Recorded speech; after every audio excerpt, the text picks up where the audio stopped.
מעלה, כל אחד הוא בת של מלך. ככה היה, וככה זה גם עלה, יהודים נשמה בוערת. בכל מקום ובכל ארץ, לא רוצה שיהיה אחרת. יהודי אני, זה משהו נצחי. בני אברהם, יצחק ויעקב, בני ישראל כל אחר ולאה. בני אברהם, יצחק ויעקב, בני ישראל כל אחר ולאה.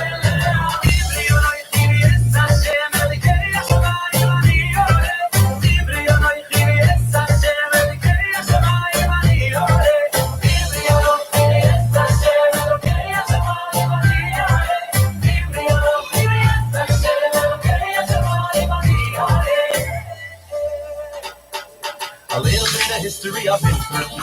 Ask me where I'm from, and I will tell you I'm a Jew, and every Jew's a proud Jew. Not just me, my sisters and my brothers. Never be ashamed to be a proud Jew. It's not what you've done, it's how He made you. So sing this song and spread it right around you. Yehudi ani, eternally. Good afternoon, and welcome to Lunch Break with the Rabbi on today's very busy, contentious day. Today being November 3rd, 2020. It is the 16th day of the month of Cheshvan, and we're going to discuss some common, or as how do we call it, some stuff that's in the news, which is today's election day. How do we see it from a Jewish perspective? So, as we know, yesterday we started, as we spoke about the Torah reading, Abraham going around and teaching the world about the beliefs of Judaism, beliefs of monotheism, and belief in God. What does it mean for us as Jews when it comes to a time of democracy where we have the opportunity to vote and to show our democracy and what it means to us? And is the concept of democracy something which is a Torah view position, and what does the Torah say about it? So there's an interesting story told about once the previous Lubavitcher Rebbe was traveling with a group of Hasidim in Russia. And this was right after World War I.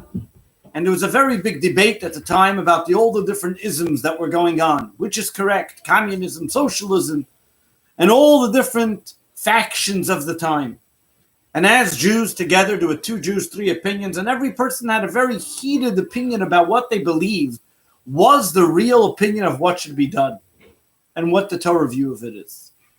As they couldn't come to any conclusion, they turned to the previous Lubavitcher Rebbe and they asked him, what's his opinion? What is the Torah's view? Which is correct? Which ism would be the right one? And the previous Rebbe looked at them and said, the Zohar tells us that God looked into the Torah and created the universe. That everything that's in the world is from the Torah. Every single opinion, the right, the left, the center, are all in the Torah. And they are all 100% correct. It is only the human being that takes that mythology or that philosophy and corrupts it and ruins it. Let's take, for example, the difference that we have today, Democrats versus Republicans, sharing wealth or being supportive on your own. Judaism tells us both things. We have an obligation to support every person, and we have an obligation at the same time to be independent and therefore work hard and do what we have to do. So there's no contradiction. The question is also when we talk about values, ethics. The ideas itself are not necessarily negated in Torah. It is the people, how they portray them and what they do about them, what corrupts. So when we look at a concept of, let's say, even democracy, Judaism historically believed in a hierarchy. There was a king. But at the same time, after the destruction of the temple, Judaism tells us that a community has to elect individuals who will be responsible for the goings and comings of the community. So Judaism doesn't look at a leader, so to speak, as a king, but looks at it as a responsible person to take care of the needs of those that are needed. As we find in ethics of our fathers, we have an obligation to pray for the peace of the government, because if not for the government, if not for it, A person will swallow each other alive. The need for law and order, the need for government checks and balances is something which is basic within a Jewish value. In fact, one of the 7 Noahide laws are also one of these things. There has to be laws of justice. Blasphemy, not to kill, not to steal. So as a humanity, as a people, Judaism believes in law and order. But at the same time, the Torah tells us that if somebody comes to kill you, you have the right for self-defense. So we have all different angles when we look from a Torah perspective. Each person can, so to speak, each theology can find their angle in the Torah. Because the Torah is absolute truth. And in absolute truth, you can find everything. It is the individual who changes it and corrupts it.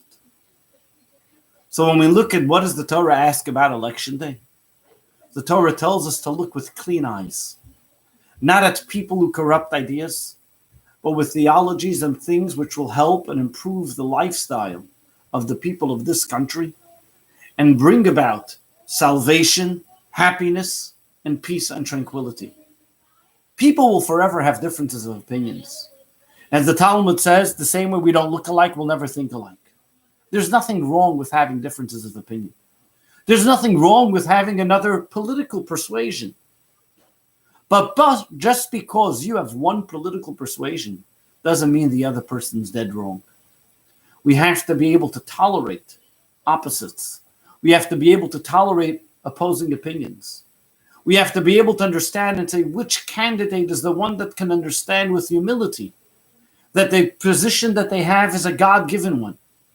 And therefore, the decisions that they make have to be in sync and align with what? Not one party or one constituent or one lobbyist, but in sync with what God has given the gift, the beautiful values of this country. One of the beautiful things about the way this country was founded is that it was based on Judeo-Christian values, that it was given inalienable rights to every single individual, that every single one of us has the opportunity to grow and to prosper, regardless if we're a Democrat or Republican, independent, conservative, libertarian, it doesn't matter. We are all part of one nation, as we say, under God. We're all one people.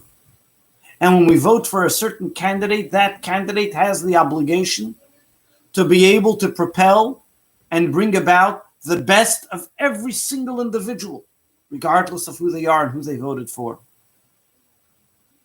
Divisiveness is never something that's brought our country together, was never something that was helpful. So as we stand today, on a day which is so crucial for many, and anxiety is running high, who will be the winner, who will be the loser? It's not about winning and losing. It's about recognizing the benefit that we have and live in a democracy, that we have the opportunity to actually vote. Just 70 years ago, people never had this opportunity. Just 70 years ago, people were believed to think that this was the way it is. And whether they lose or win, there's a concept and the humility of God should be in every single one of us. And recognize the gifts that we have to help each other, put our arms around each other, and help each other regardless of which way we voted. As we mentioned, the Torah is a Torah of truth, and the Torah is a Torah of peace and harmony.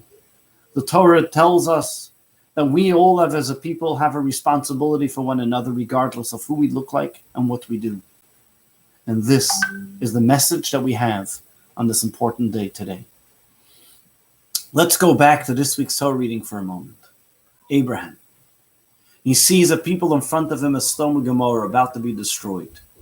He asks Almighty God, Chalila lecha, how is it that God should be able to do such a destruction and destroy this great entire city? But then he looks for even one righteous person he couldn't find. Why was God so interested in killing and destroying the people of Sodom and Gomorrah? It wasn't because they rebelled against God. It was because they didn't get along with one another. They had no respect or tolerance for another person. They weren't welcoming. They were conniving and killing. Let us remember, tolerance and acceptance of one another is the most important ingredient for success harmony and peace and tranquility. Let us resolve and commit that regardless of who may win, we are committed to the values and the ethos of the Torah. We are committed to helping one another. We are committed to recognizing God in everything we do. Truth shall prevail. Truth shall be seen in every single one of us. And only then will we be blessed to a country that we can celebrate our freedom, celebrate our happiness, celebrate any obstacle that may come in our way, overcome it, and be a beacon of light to the world around us. God bless you and have a wonderful, successful day. Hope to see you again tomorrow at 1 p.m. All the best.